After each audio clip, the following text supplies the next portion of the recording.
Hello and welcome to Appeon Elevate 2020. My name is Don Clayton. I'm president of Intertech Consulting in Houston, Texas, and I'm here to speak today about migrating older PowerBuilder applications to Appeon PowerBuilder 2019 Release 3, the best version of PowerBuilder ever. Just so you'll know, this presentation was authored by me as a volunteer to the Appeon community. It's not a work for hire. The views expressed herein are my own. The contents is protected by copyright. Any references that I make to any products or websites, that's strictly to be used at your own risk, and Appeon is making no warranties of any kind regarding the suitability or fitness of this presentation for your particular needs. I'd like to introduce myself. I've been using PowerBuilder since 1990 when I was in the beta program for PowerBuilder version 1. So over the last 30 years, I've coded, taught, or managed many PowerBuilder projects, and also dove into EA Server and during the EA Server days, and more recently have worked on getting companies off of EA Server. We've done some EA Server migration projects. More recently, we've been working a lot with the new Appeon, Snap Develop, and Power Server products.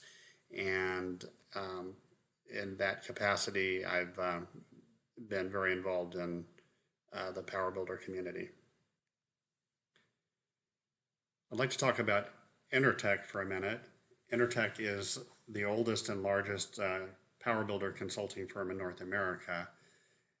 Intertech became a PowerSoft partner in 1995, and we were a PowerSoft partner for 3 years. We became a Sybase partner when Sybase bought PowerBuilder in 1997. We were a Sybase partner and also a vendor to Sybase for about 16 years. When SAP bought Sybase, we became an SAP partner and remain an SAP partner to this day. And we also have been an Appeon consulting partner since 2005. We were the first company in North America independently certified by both Sybase and Appeon to sell and support the Appeon for PowerBuilder product, which is now called Power Server. We specialize in object-oriented programming for Windows and the web. And that includes architecture, technical consulting, education. We have some PowerBuilder classes if necessary. Of course, programming. We have close to 300 years of PowerBuilder experience on staff, and project management. For today's presentation, I wanted to give this presentation because Intertech has helped a lot of companies over the last few years migrate older versions of PowerBuilder applications. We have some fairly well honed processes and procedures at this point. We've done 20 to 30 migrations a year for the last couple of years, and so that's quite a few migrations that we've done for a lot of different companies. This session is going to review both the mechanics of the migration, any potential pitfalls you might face, as well as the processes with which we like to interface with our clients. So we're going to talk about our processes and work plan, the categories of issues that might arise during migration, including deprecated object or deprecated code issues, the need for database updates, both in the PowerBuilder code and the database itself, compiler issues going to newer versions of PowerBuilder, screen size issues, and other variety of issues. But also we want to talk a little bit about the best practices for today's PowerBuilder professionals. But first, allow me to reminisce about the good old days. This is a picture of me at the 1992 PowerSoft user conference in San Diego, California. The conference itself was at the Hotel del Coronado, and the main event, social event, was at the San Diego Zoo.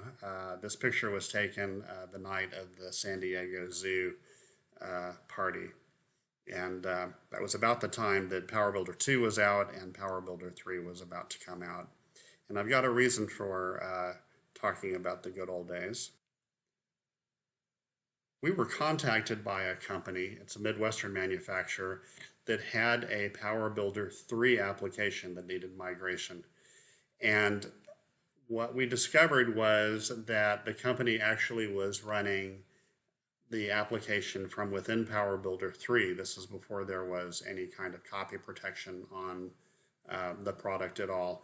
And so the company didn't really understand what PowerBuilder was versus what their application was. It was almost like they were running it like InfoMaker or something. And so we had to give them some guidance on how things have changed. And then after developing a work plan, we migrated the code to PowerBuilder 2019 Release 3, upgraded a database from Whatcom SQL 3 to ASA 17. We made it a multi-user client server system, and then we retrofitted it with the PowerBuilder PFC so we could more rapidly provide value to this customer. When we do a project like this, we break it up into two phases. It's plan the work and work the plan. So we have the discovery phase, which is usually just meetings and WebExes or Microsoft Teams meetings where we review the applications. We need to make sure the source code is current. We look at the runtime environment, and then we also discuss roles and responsibilities, who's responsible for various different things during the project. And then we get into the implementation phase, and we have multiple different engagement models, including models where we bring the client programmers up to speed on newer techniques, as well as deliver migrated code turnkey. So we've got multiple engagement models. We find them to be easy to scope out because they're of relatively limited scope, and we can always deliver on that. And they're great as get acquainted projects for new customers. So we like our new customers. So I want to talk a little bit about migrating from different versions of PowerBuilder. The history of PowerBuilder can be divided into several broad epochs. Of course, PowerBuilder 1.3 was a monumental epic of itself. But PowerBuilder 1.0 didn't have object-oriented inheritance, for example. That came along in PowerBuilder 2, and 2 through 4 were polishing releases. PowerBuilder 5 was apocryphal in terms of the features that were added in PowerBuilder 5. PowerBuilder 5 through PowerBuilder 6 and 6.5 were really basically polishing releases. PowerBuilder 7 came out in about 1999, and at that point they also came out with the EA server. And during the period of several years from PowerBuilder 7 to PowerBuilder 9, the product grew, and during that period of time, Sybase worked to make PowerBuilder a .NET language, and that started with PowerBuilder 9 through PowerBuilder 12.5. And now we have Appeon PowerBuilder, which of course we consider to be the best PowerBuilder ever. Now there's good detailed version-specific notes on migrating from earlier versions to the current version of PowerBuilder, so I would refer you to documentation that's available with the product for that. So while it's not always possible to open up the code in the original version of PowerBuilder, we do have every version of PowerBuilder in our library since PowerBuilder version 1. This is actually PowerBuilder version 3. And for those of you that never saw PowerBuilder version 3, here it is. This is the window painter, for example. If we wanted to create a new window, you would be creating a window from there. When we migrate from older versions of PowerBuilder, we frequently like to use something called the PowerBuilder Migration Assistant. We can use the PowerBuilder Migration Assistant to check PowerBuilder libraries in the older versions of PowerBuilder for obsolete syntax or other things that might cause problems during the migration. These things cannot always be fixed until after the code is migrated, but at least you get an idea of what may be coming up. So this is one of the first things that we like to do, and I'm going to run the Migration Assistant on some PowerBuilder 3 code and show you what that looks like.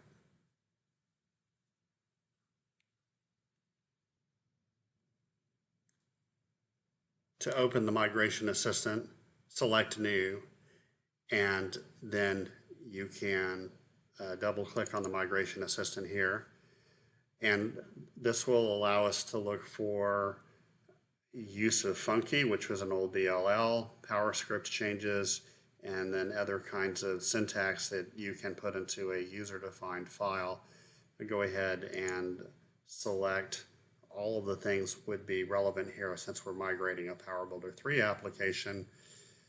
And so let's go ahead and look for the PowerBuilder code.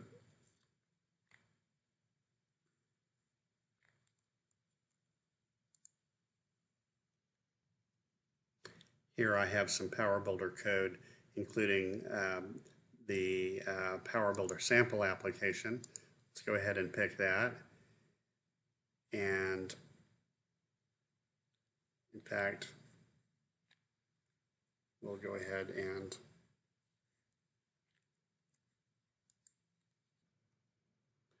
so as you can see, I've selected the sample application that came with PowerBuilder 3. This should be interesting.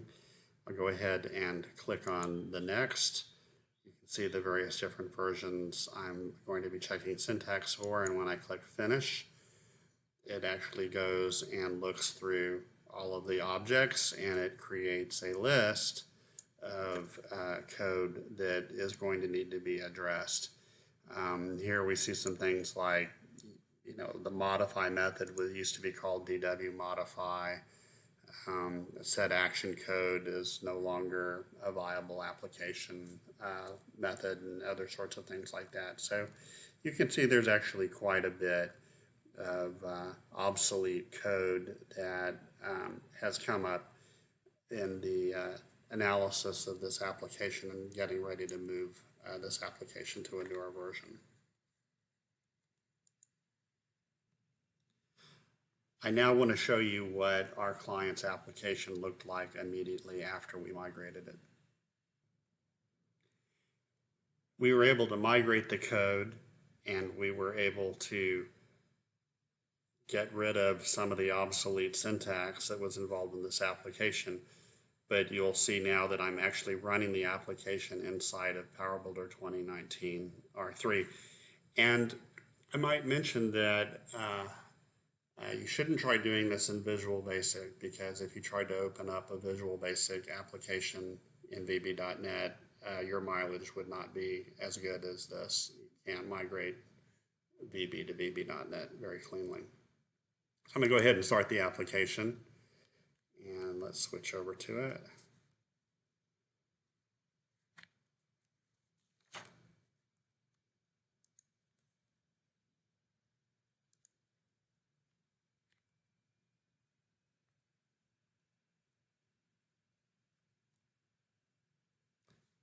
And here we are in the application itself. So it's not a very good looking application. It's a little bit dated looking. I want to speak to some of the issues that we typically find when we're working in these applications.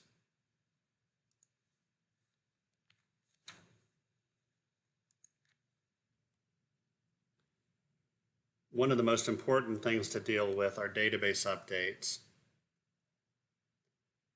Every PowerBuilder application probably needs to take place in conjunction with the database update.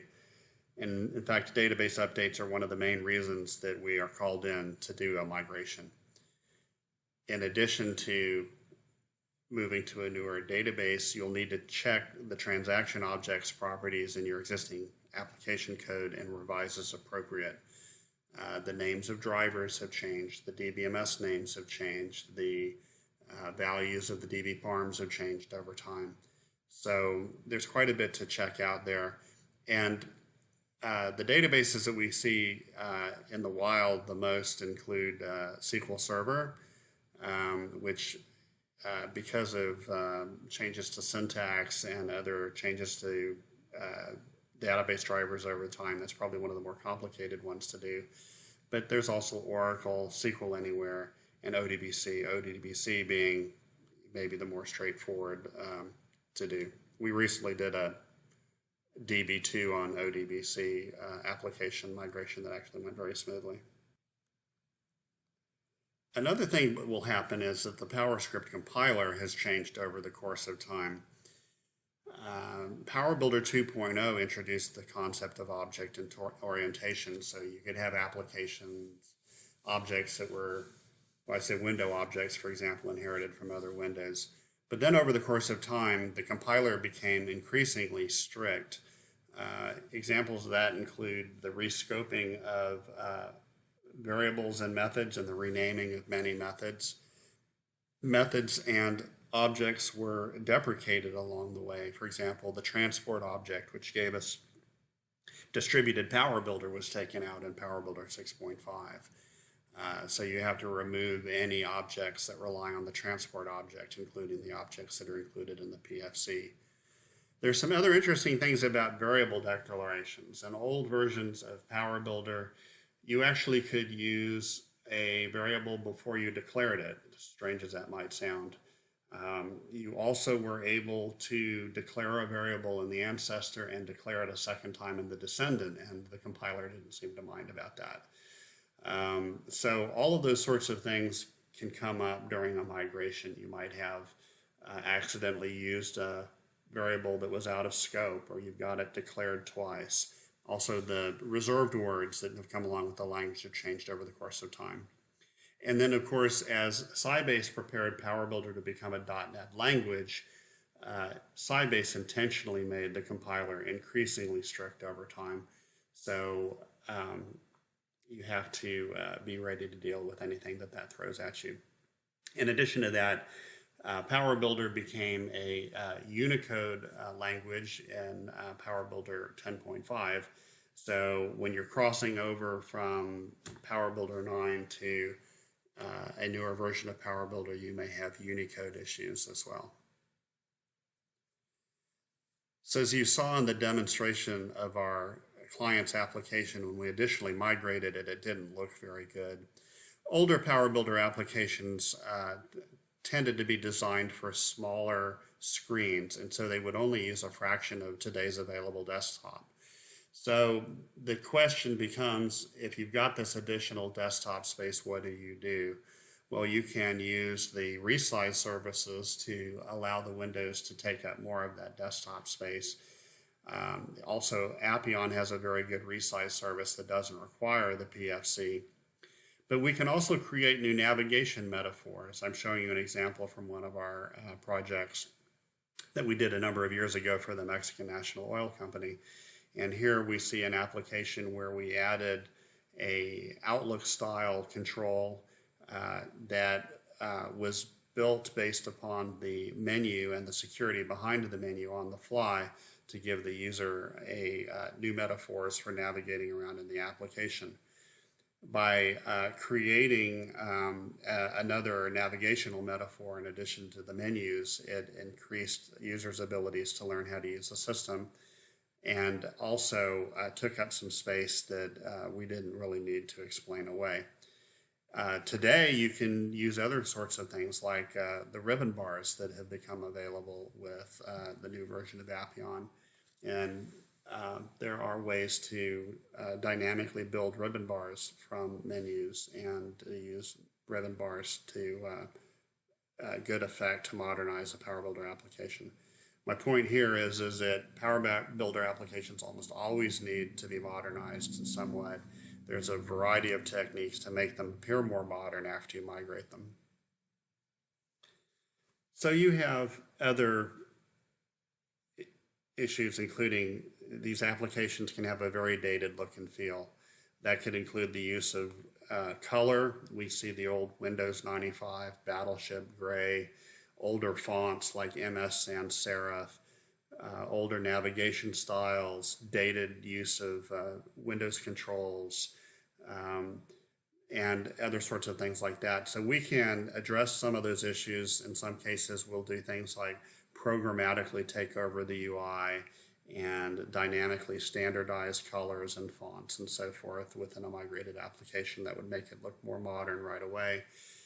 Also, if you are using a project object, or when you use a project object, you want to make sure you turn off the Windows Classic style as shown in the screenshot over here. By turning off the Windows Classic style, you'll have some immediately more modern looking PowerBuilder applications.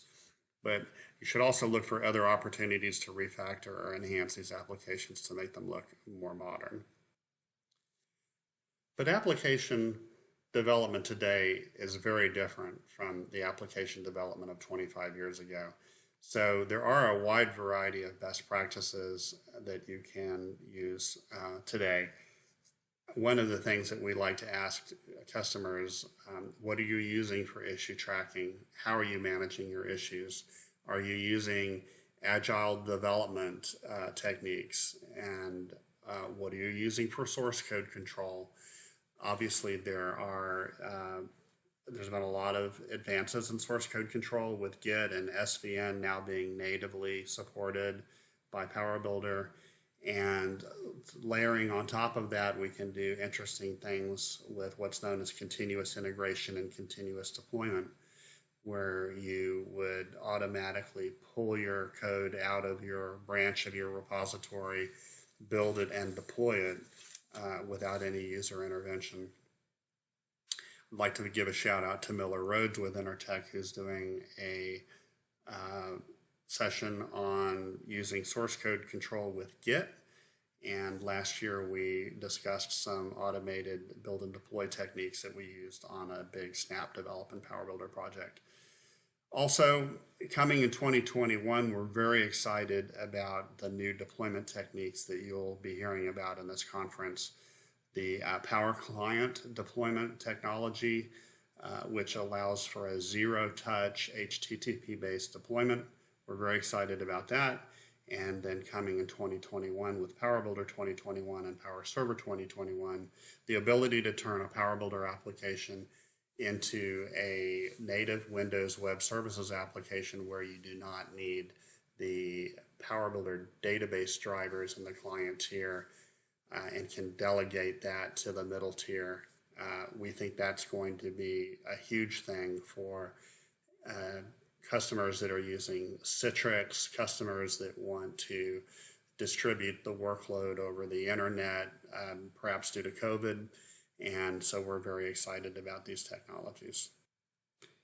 I now want to show what we did with the Midwest application after we had refactored it a little bit. We refactored it and we turned it into an MDI application, and we also modernized the windows just ever so slightly. And I wanted to show you what that work product looked like. So here we go.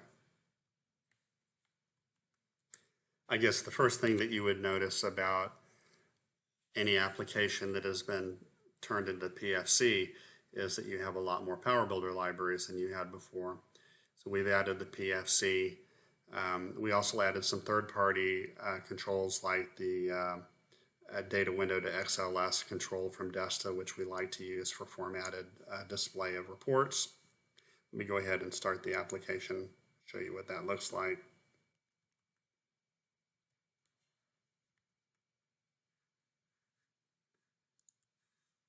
Here is the Midwest application now running in PFC. You can see we've got a customer menu. We tried to coalesce around the customers. We've got some miscellaneous menu options. We've got some printing. They do a lot of printing, a variety of tools and so forth. So if I open up, for example, the customer window, you can see it's still basically the same application, but perhaps not quite as rough around the edges as the original version was. And so we'll continue to work with this customer and to provide value to the customer by allowing them to continue to use these applications that they've become so dependent upon. If you made it this far with me, I want to thank you for the time that you've spent with me today. I know we covered a lot of ground. Feel free to reach out to me if you've got any questions about anything that I talked about here. Also, be sure to connect with the Appeon community at community.appeon.com. Also, there is a Facebook presence, a Twitter presence, and also LinkedIn and YouTube. So more on that there. I want to thank you again for your time today, and please enjoy your time watching the videos for the conference. Thank you very much.